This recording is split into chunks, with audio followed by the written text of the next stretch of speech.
this one's Russell Brad, and this one's Machine Gun Kelly. They're not the same. Hello there in internet land. This is episode 23 of the 2023 season of the F1 Chat. I am your host, Phil Lamington. Seated to my left is a man who is very happy because he got on the podium again. It's JB. JB, how are you, my friend? Very happy, because Lando Norris is like the ultimate bridesmaid at the moment. Just lots of P2s, but you know what? P2s are pretty awesome. P2s bring the points. They bring a lot of points. Yes, they do. And he's away on assignment, so no Longhorn this week, sadly. He's back in the field. Yeah, he's back in the field with Sogan Largent. Well, maybe he's joined Charles Leclerc. Yeah, maybe his hydraulics failed and he's in the field too. Yes. Well, we just watched the Brazilian Grand Prix, which was race 20 of this season. Yeah, overall, it was dramatic towards the end. It was dramatic at the start. It was dramatic towards the end. In the middle, it was okay-ish. But in terms of a driving thing, it really became a war of attrition. Yeah, it was very managing tyres and overheating for a lot of it. It was probably the worst I've seen it for a while, actually. I think it's because we're used to the Brazilian F1 being wet. Yeah, well, I haven't seen I haven't seen this many drivers like mechanically retiring from a race. Yeah. I think a lot of these power units are at the end of their cycle too. Yeah. Because there's only 2 races left now, so Yeah. a lot of these power units are like on their 70% worn sort of list. Yeah, on the death knell. Yeah, probably like the last one before you go over your limit sort of thing. Yeah. Or a recycled one from earlier, yeah. So, but once again, the Red Bulls proved bulletproof, so, Yeah. Right, so this weekend had the final sprint race of the year. And the best one of the year, Yeah. might I add. We've gone from the shittest sprint race of the year at COTA to the best here at Interlagos. It was good. And bringing us the sprint race report is JB, so take it away. Si, senor. Yes, the F1 sprint race from Interlagos. Lap 1, Lando Norris starts on pole position alongside Max Verstappen. Max passes Lando into turn 1 after a rocket start. Lewis Hamilton passes Sergio Perez. George Russell passes Lando Norris for second. Lap 4, Sergio Perez passes Lewis Hamilton for 4th. Charles Leclerc nearly sneaks through as well, but the door is shut on him. Lap 5, Lando Norris passes George Russell for second into turn 1. Lap 7, Alex Albon warns his team of oil coming out of the rear of Valtteri Bottas's Alfa Romeo. Lap 8, Sergio Perez passes George Russell for third, but Russell gets him back down the back straight. Lap 10, Sergio Perez passes Russell again, making it stick this time. Lap 12, Daniel Ricciardo passes Carlos Sainz for 8th, but he is passed back down the straight. Lap 14, Oscar Piastri dive bombs Daniel Ricciardo into the hairpin. Fernando Alonso passes Pierre Gasly after a fantastic half-a-lap battle. Lap 21, Charles Leclerc passes Lewis Hamilton for 6th. Yuki Tsunoda almost gets past as well, but Lewis Hamilton fends him off initially before Yuki Tsunoda gets him at the end of the lap. Lap 22, Daniel Ricciardo passes Oscar Piastri for 9th. Lap 24, Max Verstappen wins the F1 sprint race from Lando Norris and Sergio Perez. With George Russell from Mercedes in 4th place, Charles Leclerc in 5th, Yuki Tsunoda in 6th, Lewis Hamilton in 7th, and Carlos Sainz in 8th. Yes. It was quite an interesting sprint race. It was intense. Like, no one gave an inch. Like, this is a track where you can go flat out. Yeah. Unlike, as you said earlier, like COTA. COTA, maybe the track's too long for a sprint race. Yeah. And I agree, it is. But Interlagos is short and twisty and built for sprint racing. Well, I was just thinking, like, literally as we were talking then, how I said, Coda as a track is too big for a sprint race. Yes. What if they came up with the idea of using one of the shorter courses? What if you just don't have a sprint race at Coda full stop? Oh, you could do that too. What if you just save it for Interlagos where it suits? Or Mexico. I don't think they'll do one in Mexico. No, because Only of because the of the engine. altitude. Yeah. Yeah, I mean, Mexico as a track would be great. It just needs to be like 2,000 feet towards sea level more for it to work, or else you'd explode your engine. Yeah, well, you'd think it'd be a similar issue in Brazil, though, because they do have a slightly higher altitude as Yeah, well. they're 800 feet above sea level. Mexico's like 2,500 feet above sea level, so there's a difference. Yeah, fuck that. Yeah. Thin air, buddy. Yeah, no, not for me. Yeah. No, I mean, that was a really good sprint race. It was Yeah. a really good sprint race. I think they need to revise the sprint format next year. Either make it a separate championship or just make it something. I don't know. Well, They're sort of pointless at the moment. Like, what? I mean, you get 8 points if you win. So Well- Max Verstappen's just racking up 8 points at a time yeah. before he's 25 points the next day. Well, would reverse grid order? Yeah, make it a separate championship. You know, if you're going to do it, because Formula 2 do it. Yeah. All their sprint races are, the top 8 are like reversed. So, you know, Max Verstappen has to start from 10th. Reverse your top 10. So you have Max Verstappen coming through from 10th, seeing how far up the grid he can get. I think reverse the entire grid. Yeah, but I mean, then you've got Max Verstappen going into turn 1 in the middle of like 3 horses. And Yeah, Well, but if he is as good a world champion as he seems to be, show it. I don't know. They'd have to figure out how to do it, because I don't know if a lot of the top teams would want their cars going into turn 1 at the back of the grid. I also think that just have soft tyres. None of this using other tyres, Well, just soft they tyres. they all used soft tyres, but it made for a good strategy at Qatar. Yeah. The sprint race at Qatar was really good because half of them were on soft, half of them were on mediums. The soft tyre runners got a big lead, and then the medium tyres caught them at the end. Like, it made it interesting. Or if you want to make it completely whack, everyone only uses the hard tyre. Sort of takes away the sprint purpose of it, doesn't it? No, but at least the hard tyre will get a use.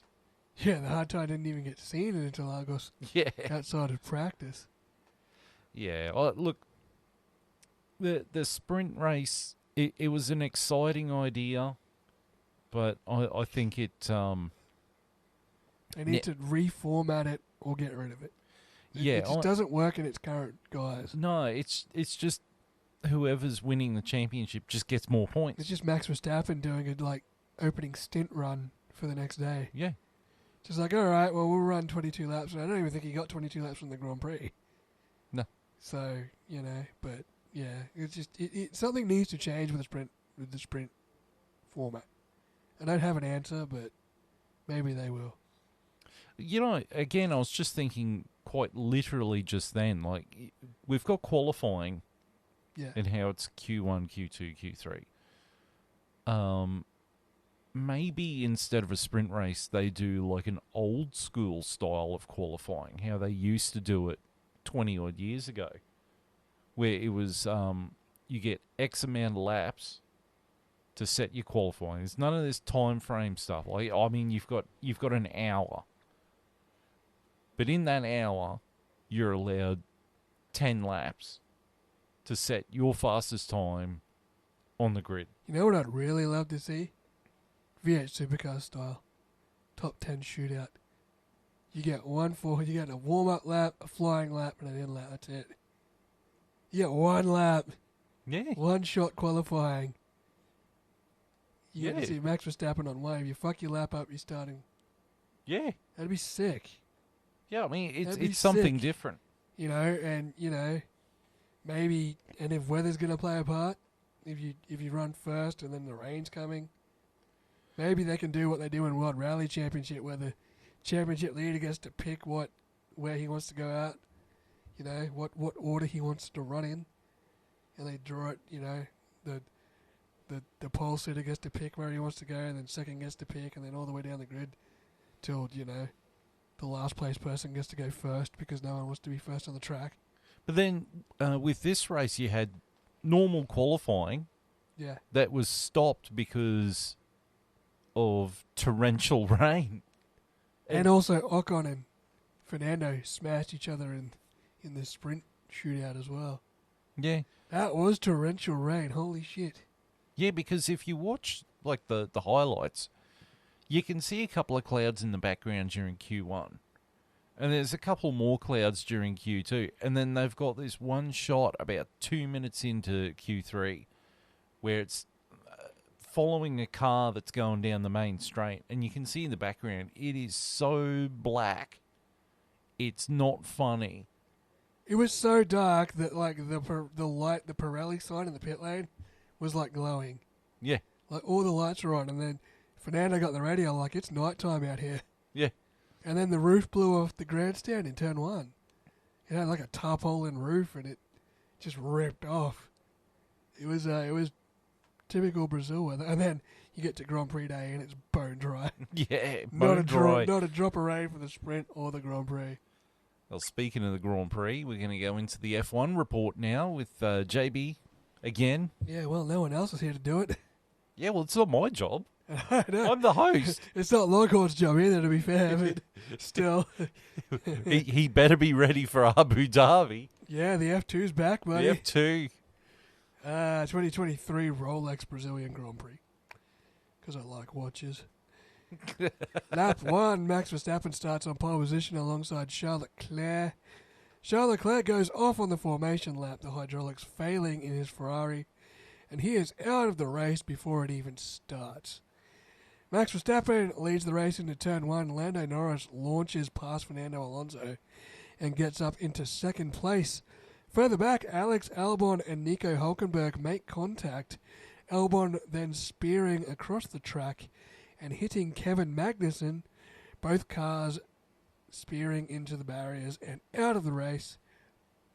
Oscar Piastri is hit from behind in the melee, breaking his rear wing as the red flag is thrown to suspend the race.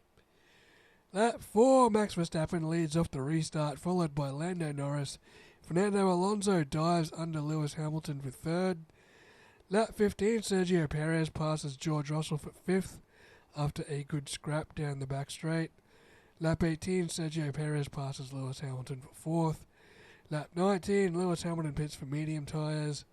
Lap 20, George Russell pits for mediums. Lewis Hamilton says the front left tyre on his Mercedes is pulling right. Lap 21, Sergio Perez pits for medium tyres. Lap 23, Sergio Perez passes Lewis Hamilton for seventh. Lap 24, Zhou Guanyu is told to retire the car in his Alfa Romeo. Lap 26, Fernando Alonso pits for medium tyres. Lap 27, Carlos Sainz pits for medium tyres. Lap 28, Max Verstappen and Lando Norris pit together, both putting medium tyres on. Lap 35, Carlos Sainz passes George Russell for 7th. Lap 36, Yuki Tsunoda passes Valtteri Bottas for 10th. Lap 37, Carlos Sainz passes Lewis Hamilton for 6th. Lap 41, Valtteri Bottas is forced to retire from the Grand Prix in his Alfa Romeo with a power unit problem. Lap 43, Pierre Gasly sweeps past George Russell for 8th. Lap 46, George Russell pits for a set of used soft tyres.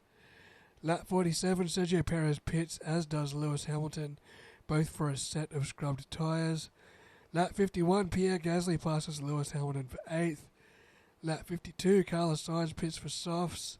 Lap 53, Lance Stroll pits for softs. Lap 57, Max Verstappen pits for softs. Lap 58, George Russell is told by Mercedes to retire the car with an overheating power unit. Lap 59, Lando Norris pits for a set of soft tyres.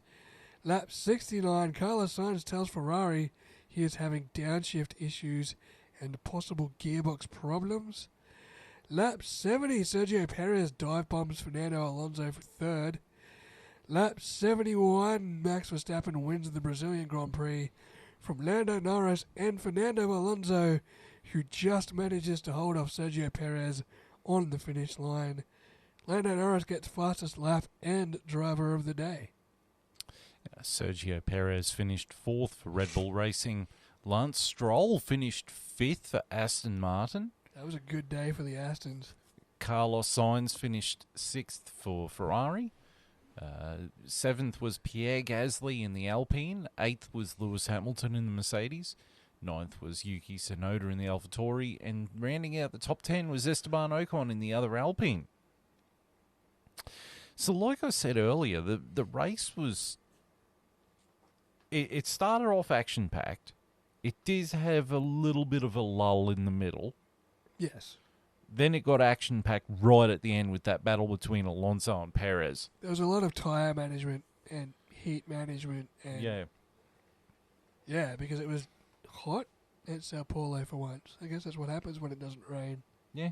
During the Grand Prix for once. I felt insanely bad for Alex Albon and for Charles Leclerc. Yeah. Like Charles Leclerc on the formation lap to have your hydraulic system just fail and just go into the wall. Yeah. Like he really is the unluckiest man in F1. He said to himself, he's like, why do I have such bad luck? Poor guy. Look, some of it is also his fault. Yeah, self-inflicted. Self-inflicted bad luck. And Alex Albon, for me, he had nowhere to go in that accident on turn one. He got pincered, sort of, and then just, Because it was very similar to Sergio Perez's crash last week, but at the same time it wasn't. Like, it was three cars side by side. Yeah. And Hülkenberg had sort of pushed Magnussen into Albon. So then Magnussen has tagged Albon, gone into a spin. They've even hit the back of Piastri. Yeah, which broke his front wing. Rear wing. Rear wing. The tyre came off, which then clobbered the rear wing of Daniel Ricciardo's AlphaTauri. Yeah. Proper domino. And yet Hülkenberg's the one who sits there and goes, thanks for the free lift. See you all later. Yeah. It was the opposite of last week. Instead of the outside car turning into the inside cars, the middle car sort of moved out on the outside car and then pit maneuvered. Chaos ensues. Alex Albon into Kevin Magnussen. Yeah, it was a chaotic start of the race. The thing that surprised me too was how do you word this? I'll just take the shortest route possible. The lack of pace in the Mercedes. Yeah, like... It was really... It was bad. They were being passed by everybody. Yeah. I don't know. What did they go the wrong way on setup? What happened? I think they did. They must have put more aero on. Yeah, because it was super draggy, that car. It was getting passed by the Alpines, and it was getting passed by the AlphaTauris. The Ferraris made mincemeat of it. The Aston Martins made mincemeat of it. Like, it was just, as Martin Brundle said in the commentary, it's driving with a parachute, because that's the worst straight line speed I've seen from the Mercedes in a long time.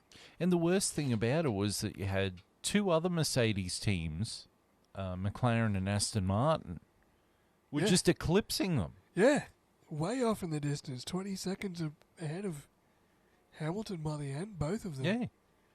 That's so it's definitely not a power unit issue. No, it's just, they must have just gone the wrong way on setup. Yeah. And I mean, the Aston Martin, they stripped all the upgrades off and went back to the spec they started the year with. Yeah, and look what happened. So clearly the upgrades didn't work. All of a sudden, they're like the third fastest car on the grid.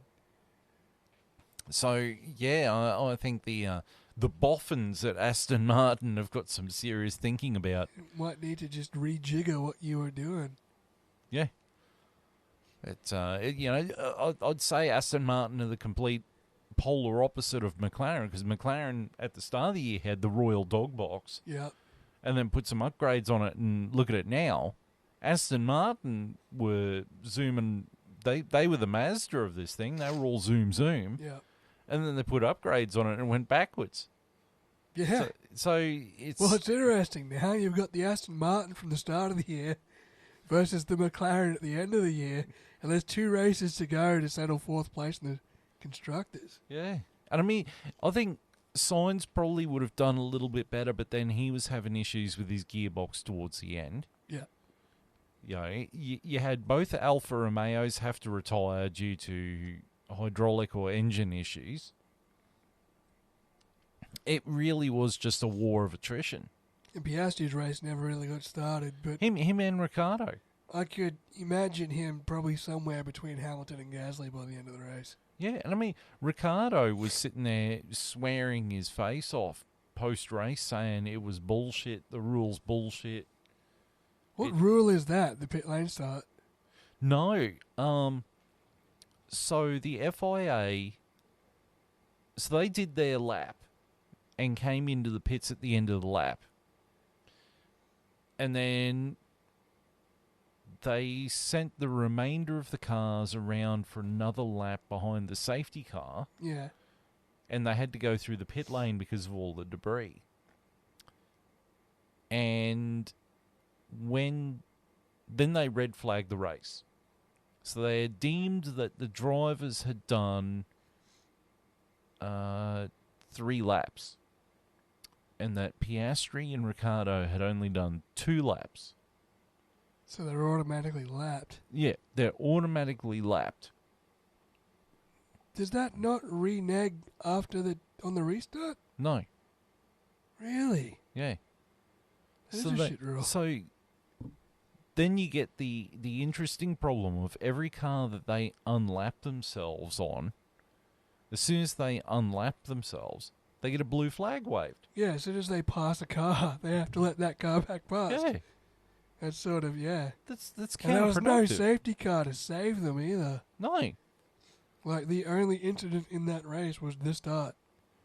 I think, honestly, they should have, when they restarted the race in red flag conditions, they should have let Piastri and Ricciardo unlap themselves to reform the grid. Yeah. Start them from the pit lane, but give them their lap back. Yeah. Yeah. Yeah, it's just... Which sucked. It ruined their race, both their races, Yeah. within 300 metres of the start So, line. really, they had 70 laps of testing. Yeah. Yeah, really. It was just the most redundant thing ever. Yeah, it was. For both of them, especially from an Australian perspective. Yeah. Because they had a pretty good battle in the sprint race. Yeah. Those two were like line of stand in the sprint race for bragging rights. So, Yeah. sucks we didn't get to see them in Grand Prix form, but... Right, so moving on to my key drivers. First key driver, Lando Norris. Yeah. You know, drove an amazing race. Yep, great race. You know, started 6th, I think, and then jumped Fernando and Perez by like turn 1. Yeah. Basically, just he went from 6th to 2nd in the first lap alone. Yeah. It was a brilliant drive, and well, he didn't have the pace to challenge Max Verstappen. He was consistent enough to just to be Really, there. he gave him a bit of a scare at the start of the race. He did, and he was challenging him in the sprint race too. But you know, the McLaren's not quite Red Bull level, but it's definitely probably the second fastest car on the grid. So Yeah. just these consistent big points have just been so good. So good. Like the end of this year is just a complete 180 from 2022 and the start of this year. It's just been phenomenal. My next key driver was Sergio Perez. Yeah, he needed that. Unlucky Yeah. not to get on the podium because he was actually ahead of Fernando, probably 50 meters after the finish line. But Fernando just managed to hold him off. Yeah, I think it was .052 or something. Or They were side by .025. side across the finish line. It was less than a tenth of a second. Yeah, Like, it was close. But he drove a really good race. He redeemed himself from last week for sure. He needs to do that next race and in Abu Dhabi as well. Yeah. Speaking of that, Fernando Alonso, Yeah, awesome drive. awesome drive. Had the car that he had at the start of the year Yep, that he was happy with. It did everything that he needed it to do, yep. and he gave the team some points. He did everything he needed to do, and Lance Stroll as well. That car was good this weekend. It really suited Interlagos. Next driver was Carlos Sainz. Yeah, Yeah, to nurse the car home yeah. towards the end there, where he couldn't downshift. Couldn't downshift, knowing his teammate had retired from the race before it even started with hydraulic issues. Yeah. Yeah, and I mean he was fairly competitive. It would have been nervy. Yeah, well, he savoured getting past the Mercedes a lot. Yeah, The amount of times he was passing George Russell and Lewis Hamilton before and after pit stops. yeah. Yeah. And my final key driver was Pierre Gasly. Yeah, he did all right. I think he drove really well. He kept his nose clean, did what he had to, got some points on the board. Made some good overtakes. It was good. Yeah, You can't go past Lance Stroll, though. Like, Lance Stroll was up there as well. He needed that. yeah, he needed that. He needed that. So, I think both Aston Martins had a good day, and the McLaren had a good day, and shame for Oscar that we couldn't see what the second McLaren could have done, but... Oh, it's the same with Charles Leclerc. Yeah, it would have been cool to see where Charles had... Also, it would have been nice to have seen where Alex Albon finished up. Yeah, it would have been good to see how much pace that Williams had. Yeah. It's starting to look like if they keep going this route with the cars for next year, the field is going to bunch up. If there's only some way we can get the whole field to bunch up to the Red Bull, Yeah. Well, they then- have, because Red Bull stopped developing the car. yeah, so Max you start isn't winning working by on next 30 seconds anymore. I think he only won this race by about 7 seconds. Yeah, because they've already started work on next year's car already. Yeah, so they're just, which is great until Bahrain next year, and Max is back to winning by 35 seconds because Red Bull's like, yeah, we started this like 12 months ago almost. Right, my dumbass drivers. Ooh. Look, my first one, I'm going to say Lewis Hamilton, but not for the reason you think. Okay. He's Mr. Honorary Brazil, and before the race he was hooning around waving the flag upside down, which led to a chorus of boos, because they're a very proud country. They are a very proud country, and you're on Ayrton Senna's basically home turf. Yeah, that's Senna country. Your hero, my hero, a lot of people's hero. And you're Ayrton Senna, disrespecting him and his you, entire country didn't- by waving the flag upside You down. didn't have a look at the flag before you started waving it, did you? And To see that the words were upside down. the entire country just turned on him. Yeah, it's not something you do. My next dumbass is not a driver. Machine Gun Kelly. I mean, just Why is he even in Brazil? well, he was in Brazil because he's mates with Lewis Hamilton. Oh, okay. So I'll say what I've got to say a bit later on. And the final dumbass driver, Nico Hulkenberg. I think he's going to win it purely because he caused that prang between Magnussen and Albon. He sort of didn't really have too much. He was the meat in the sandwich, to be fair. No, he was on the outside. He pushed Magnussen into Albon. Did he push Magnussen into Albon? I thought Yeah. Albon was just pinched. Yeah, no, he was pushing Magnussen into Albon, Yeah, and then they Albon pinched because pinched into- Albon had a wall beside him, yeah. and so that happened, which caused Piastri's rear wing to be broken, Ricciardo's rear wing to be broken, Albon to be out of the race, and Magnussen to be out of the race. Yeah. So he caused a lot of carnage. Well, on that basis, I guess he wins shit driver of the day. Yeah, I think he's Machine won Gun it. Kelly's just a shit cunt as is, so, you know.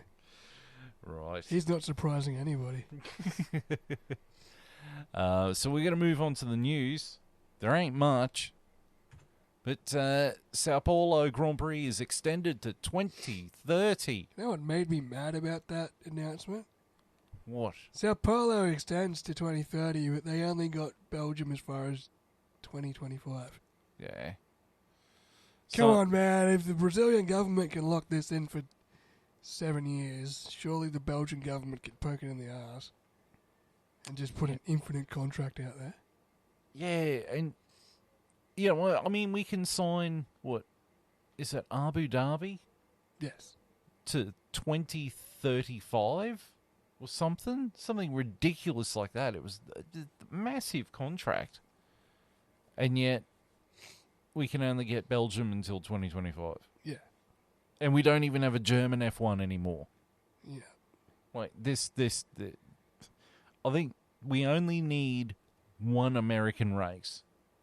So, unfortunately, I don't give a toss how good Las Vegas may be, may not be. It needs to go. It's not going to be good. Max Verstappen came out today, and he's like, I look at the track layout. It's there for spectacle because it's going to be a shit race. It's coming from the world champion. It's just like, no, this track sucks. All it is just 4 straight lines. It's as American as it gets. It looks like a NASCAR track for all intents and purposes. But, I mean, even Miami sucks.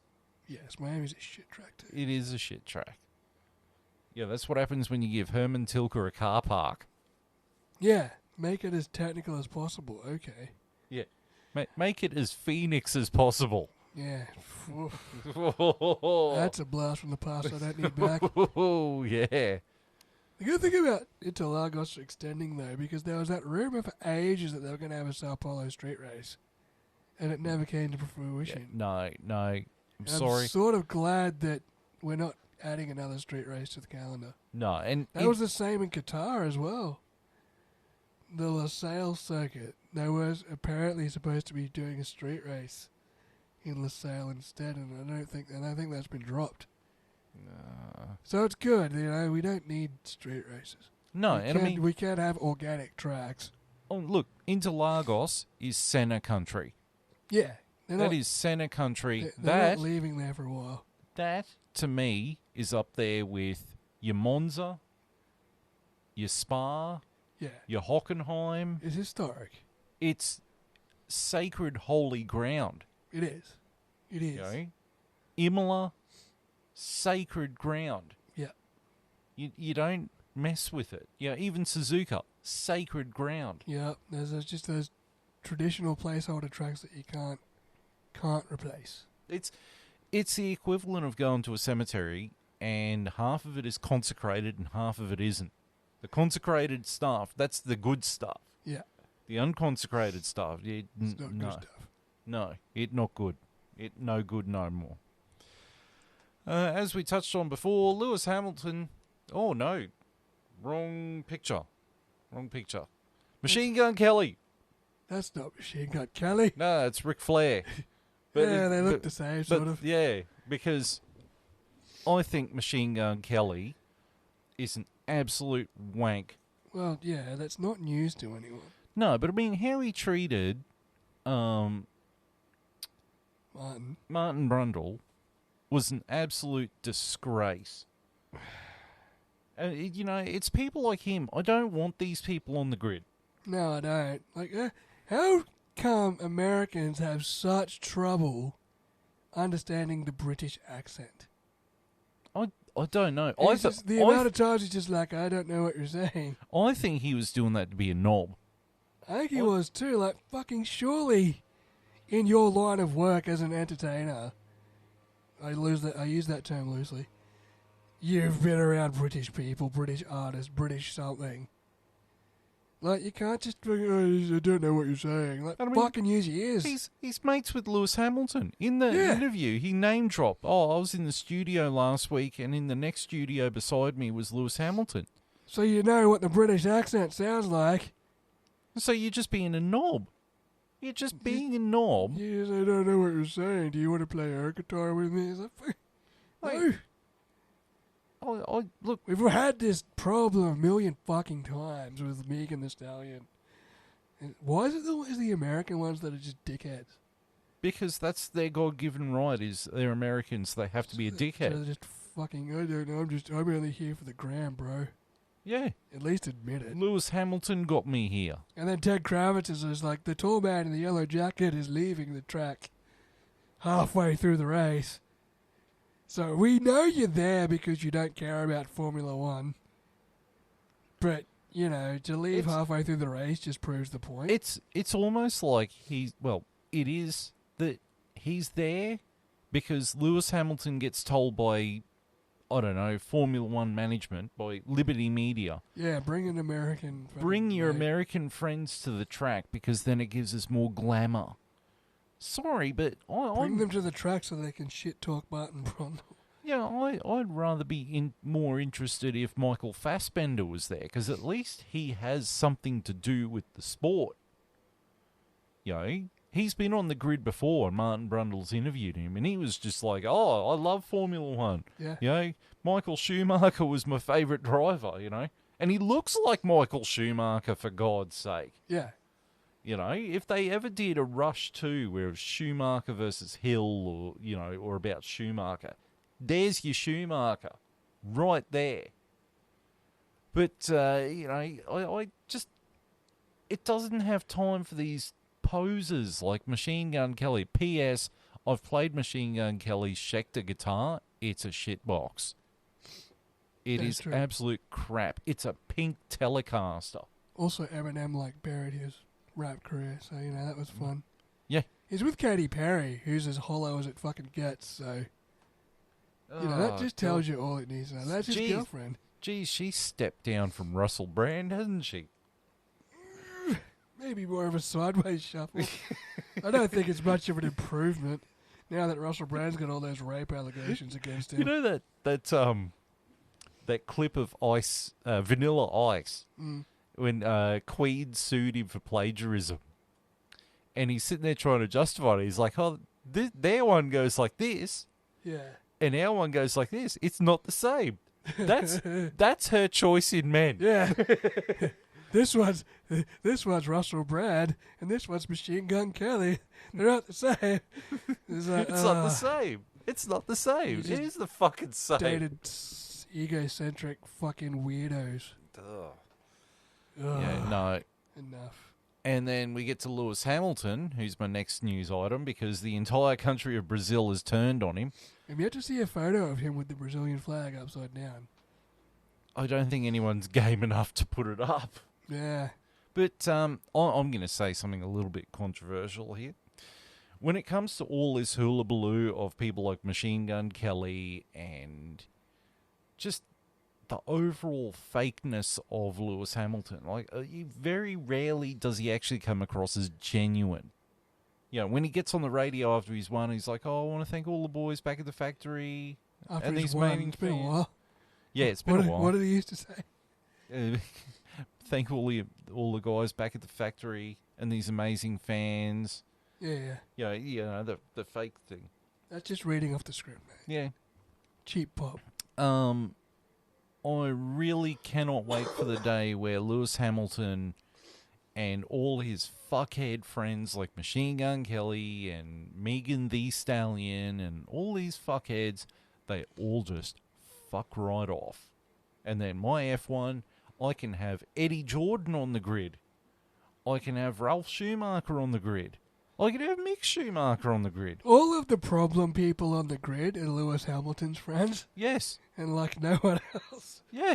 You don't get that problem with like Mark Webber and fucking No. even like was it Nicole Kidman? Who was it on the grid? Was it? I can't remember who it was now. Well, I remember it was... I'd never seen them on the F1 grid before, and they were like, it was a famous celebrity couple. Was it It was, Nicole Kidman? No, it was Catherine Zeta-Jones and Michael Douglas. Yes. And Michael Douglas was talking to him, and Martin's trying to help him promote a movie, and Michael's just sitting there going, I'm not promoting a movie, I'm here to promote F1. Yeah. And he's Yeah. like, I love what you do, you're a great commentator, you make it really great to watch.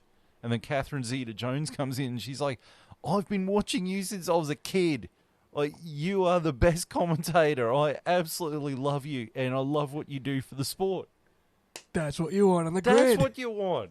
Or I want fans. I want celebrities on the grid so long as they're a fan of Formula One. I mean, Keanu Reeves. Yes, he was a marshal. He was a marshal. Yeah. Even as much as I've got a love-hate relationship with him, Tom Cruise. Yeah. Yeah, Tom Cruise wanted to bring eyes to the sport. Yep. Because as much as everyone thinks he's a wanker, he does have a level of awareness about what he's promoting Yes. and how his brand is helping that brand get more eyeballs on it. And Brad Pitt with his weird movie that he's doing. Yeah. Yeah, the F1 movie that's going to... Honestly, the plot for that sounds like that Driven movie. It's going to be terrible, but I'm still going to watch it. Like, I know it's just going to be... Like, I haven't watched Gran Turismo yet. I don't know if I will. That is a true story, though, that True. movie. But yeah, it's just... You know what? You just know it's going to be out there. You just Well, I know mean, it's gonna Lewis be like, Hamilton's a fuck. producer on it. Oh, boy. Yeah. But the thing about that movie is that the plot sounds like Driven. The only thing for me that's missing from it is actor James Purefoy and musician David Guetta from the Dangerous music video. where- Don't count your chickens too early. I mean, James Purefoy is supposed to be like the top driver in the championship, and he's driving an F2 car Yeah. against David Guetta and Roman Grosjean in F1 Lotus cars. How is this equal? The Lotuses weren't that great, to be fair.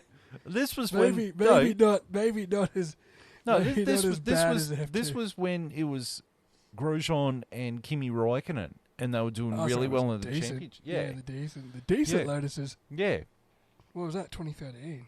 yeah. Yeah, Wow, that song is 10 years old.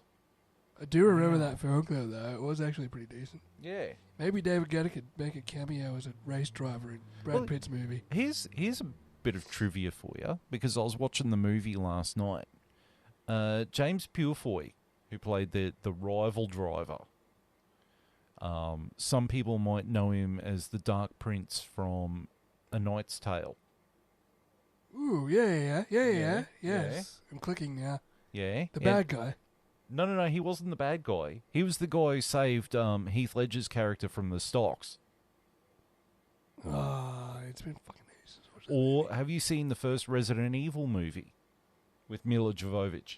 Bits and pieces, mostly of Mila Jovovich. Well, he was mostly Mila Jovovich's bits and pieces. Mostly Mila Jovovich's bits and pieces. Well, he played her boyfriend or whatever it was, Yeah, right. who unleashed the virus. Oh, I'm sure if I watch the movie again, I'll know. Well, he was actually originally playing V in V for Vendetta. Oh, right. He did 6 weeks of filming, but then he claimed he couldn't do the job under the mask. So he dropped out, and then they got Hugo Weaving in. Yeah. So, and there are, I think, 2 scenes in the movie where it is still James Purefoy. So, bit of trivia there. Excellent. Right. So we turned a completely horrible thing of Lewis Hamilton into a happy topic. Well, Lewis Hamilton's friends. Yeah, that too. You know what? I'll be honest. When Lewis Hamilton retires, I will be sad. I will too. It's a big piece of Formula But One. I'll make leaving. sure I thank all the boys back at the Make factory sure and to take all his his mate. friends can go there. Yeah. They could all just fuck right off. The final news item, I don't have a photo for it yet, but the photo should be up around about now. So Helmut Marko has come out and said, after all this controversy about Sergio Perez possibly getting replaced mid-summer break by Daniel Ricciardo, Helmut Marko has come out and says, no, we have a contract with Sergio Perez until the end of 2024. He will be in a Red Bull in 2024. When did he say that? Was that after this race? It was after Mexico. What? After he crashed out, really? Yep. Wow. You waited until Sergio Perez was on his lowest low to let him know that, nah, I'm just fucking with you, pal. Ah, gotcha. You thought I was going to sack you? Ah, man. Nah, just kidding. You got to race next year. And then Sergio goes out and gets fourth anyway. You know what it does sound like, though? Those infamous NRL words. He's got the full support of the board. He's got the full support of the yes. He's being full supported. Fully supported by the board. Fully supported by the board. He's packing his shit in the background. That's the best words because then 6 weeks later you don't have a job. You got someone chiseling his name off the motorhome. Full support of the board. That's when you start packing your desk out when you hear those words. Paramedic, can you hurry up and get Brad Arthur the full support of the board, please? His time has come. His time came and went, and he's still there. Why?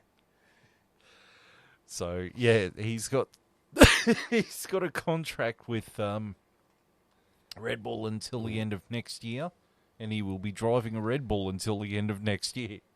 Until Ricciardo is ready to step up. Oh, look, I think that'll be the end of him. Yeah. That'll be the end of Sergio for sure. I don't even think he'll stay in Formula 1 beyond next year.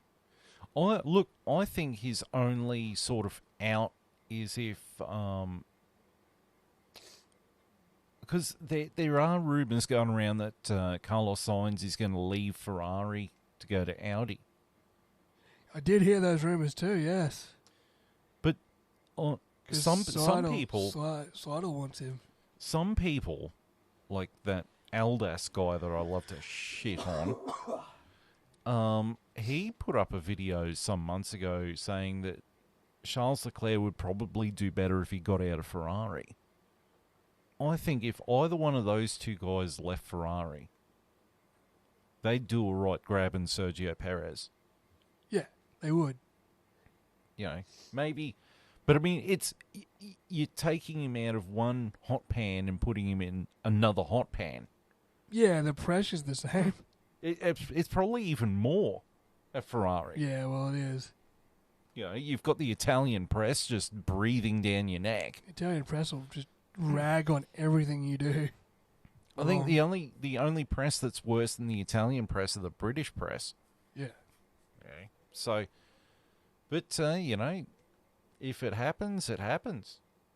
Yeah. Look, it's good for Sergio to finally have some mental ease. Yeah. Knowing that he's got a job next year. Yeah. And it seemed to pay off because he, as I said, he was half a car length from a podium. Yeah. In Interlagos. So. And he really needed that result. Yeah. He really needed to get... He would have probably preferred the podium, but I think a fourth place would be enough for him right now. Right, so that is all of the news items this week. Flying through. Yeah, we're just absolutely zipping through it. So now we've got the drivers' standings.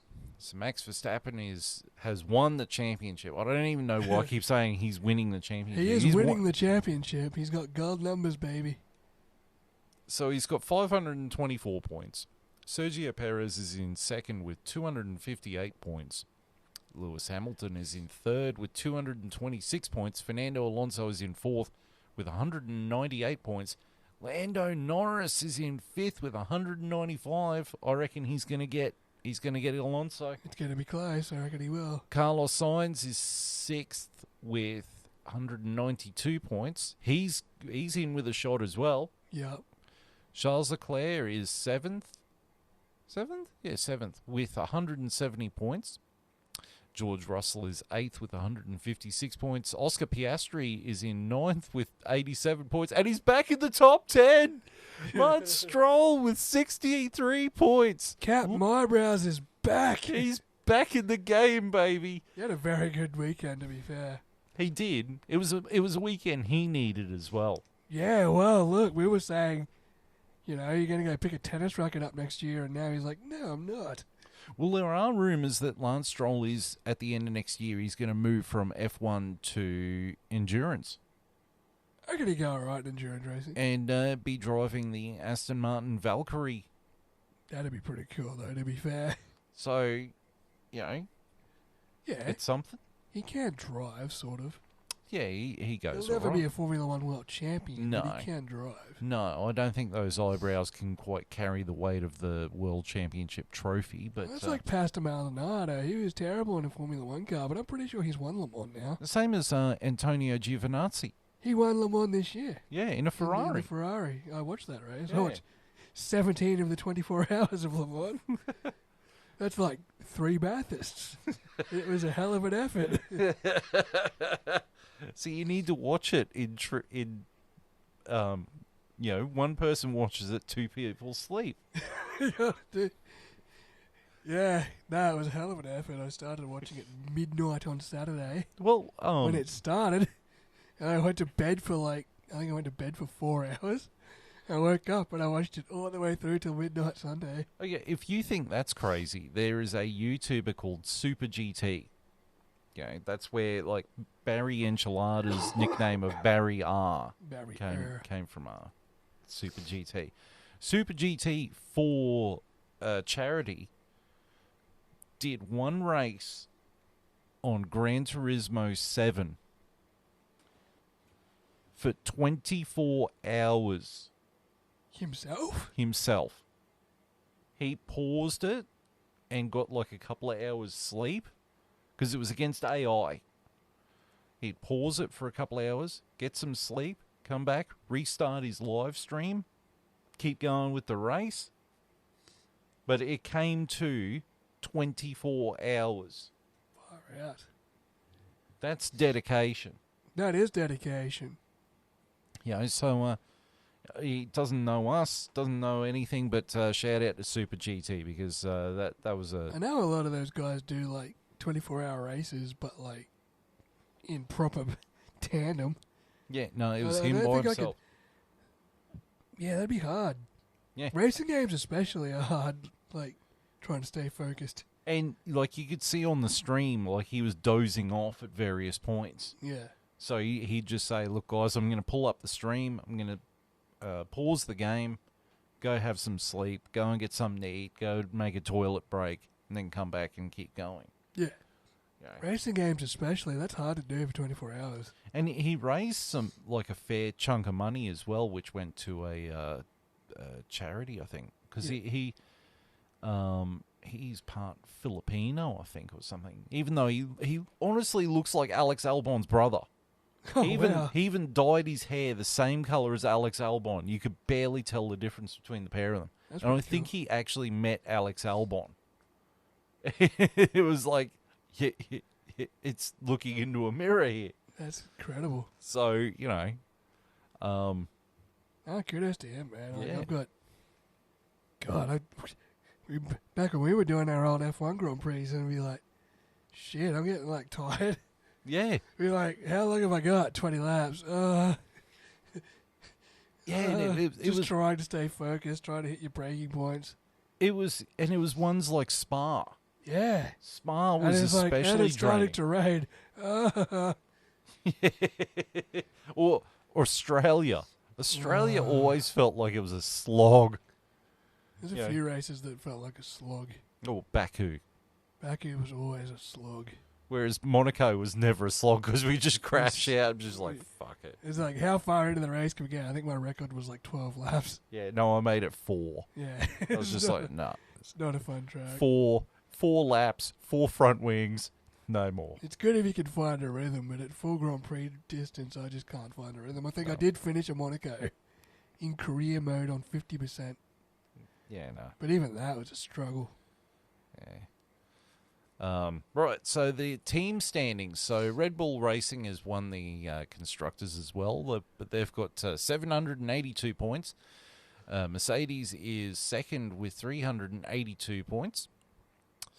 Ferrari is in third with 362 points. McLaren is in fourth with 282 points. There's a lot of eights here. Aston Martin is 5th with 261 points. Alpine, I nearly said Albon then. Albon. Albon. Alpine is in 6th with 108 points. Williams is in 7th with 28 points. Albon is in 7th with what? 26 of those 28 points? Yes. Well, 27. Logan Sargent's got like 1 point. Yeah, 27 of those 28 You can't points. even say it's Albon racing now that Logan Sargent's contributed. 1 point. Doesn't matter now, it's a team effort. AlphaTauri is in 8th with 21 points. They're catching Williams. Yeah. Well, it'd help if the Haas drivers stopped crashing into Albon so he could score points. It's true. Alfa Romeo is in 9th with 16 points, and Haas is bringing up the rear with 12 points. I'd feel really bad being at Haas. Like, you've been either 9th or 8th for most of the year. Yeah. And then Daniel Ricciardo comes in and AlphaTauri starts scoring points, and all of a sudden now you're the wooden spooner. Yeah. They deserve it though. Fuck You know, them. they're very much the Parramatta of this. Whoops, did I say that out loud? Whoops. Whoa. Whoa. We haven't been wooden spooners for years. What are you on about? Well, wasn't the Broncos the wooden spooners last year? They were wooden spooners like 2 years ago, Yeah. 3 years ago. And then this year they were in the final. They were in the grand final. Go figure. Yeah. Do you Well, think, I mean, look at Ferrari. Ferrari in 2020 they finished 6th yeah. with that shit box that just had nothing in the tank. Hey, McLaren were like fucking 7th or something. Yeah. Where was McLaren like 2022? They were like maybe 6th, I think, in the constructors. Yeah. Now Well, I they're mean, 4th. McLaren in 2015. Yeah. Well, And 2016. and 2016. And 2017. Yeah. Yep. Just you know, rubbing that in a little Do you bit. think Ferrari will catch Mercedes? Oh, possibly. Do you think AlphaTauri will catch Williams? No. Do you think McLaren will hold off Aston Martin? Yes.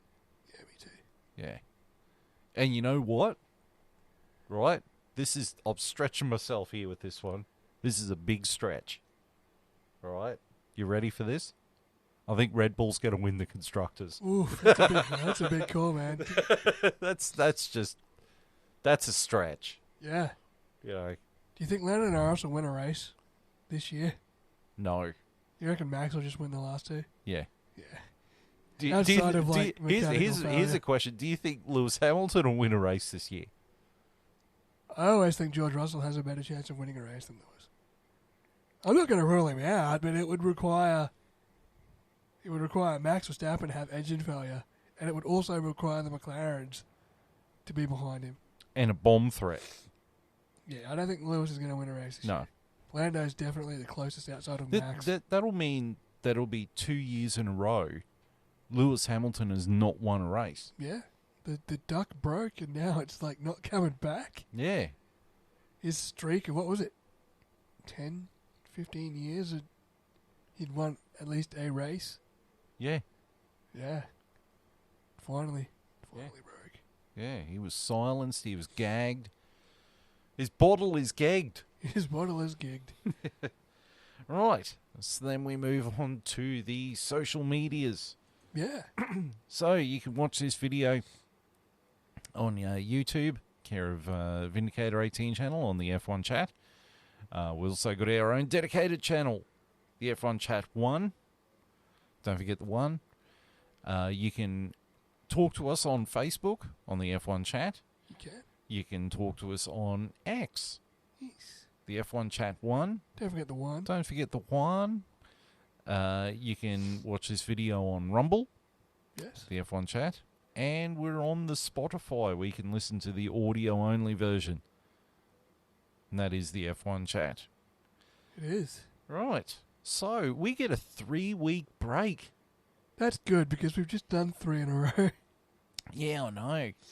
3-week break. Because the next race is Las Vegas. That's going to be like drinking an entire It's going to be watching a high-speed Monaco. Or Baku. No, It's you gonna know be what like it is? It's going to be like drinking an entire bottle of liquid laxative. Baku. It's just going to be drizzling shit. It's just the drizzling shits. We don't I have don't know. You know, maybe it'll surprise us. No, it but I won't. doubt it. No, it won't. I'll It won't. I'll forgive it if Lando Norris wins. Yeah, it'll be even funnier. Charles Leclerc wins. Nah, Lando needs his first race win, and I want it to be in Vegas. No. Oscar Piastri and Lando Norris. No, won too. it's going to be Max Verstappen just skating off into the distance. The Red Bull does look pretty bulletproof. Like Yeah. not even any mechanical problems Yeah. outside of his shitty overheating brakes in Kota and his 8th place in Singapore, where the car just did not suit the track. That could happen. Maybe they get to Vegas and the Red Bull just doesn't suit the track. Yeah. It's very straight liney, Yeah. so I don't know. It's just going to be all like low aero. Maybe the McLaren might be a chance in a straight line. I don't know. Yeah. Well, the Ferrari could be.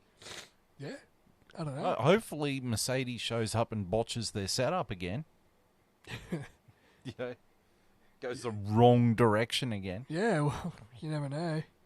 You never know. What if Las Vegas just turns out to be this epic race? Yeah, We've no. shat on it all year and it just turns out to be this like barn burner. No. I don't think it's going to happen. I don't think it's going to happen either. The Yeah. track's very, very basic. Yeah. It's more spectacle than anything else. Max Verstappen's already said it. He's just like, yeah. All right. Well, we're going to be back in 3 weeks. Yes. Hopefully, Longhorn will be back from his assignment. Yeah, hopefully we get him on his week off. Yeah. We'll see. So, on behalf of JB and myself, thank you for tuning in. We will see you in 3 weeks' time. Until then, it is goodbye.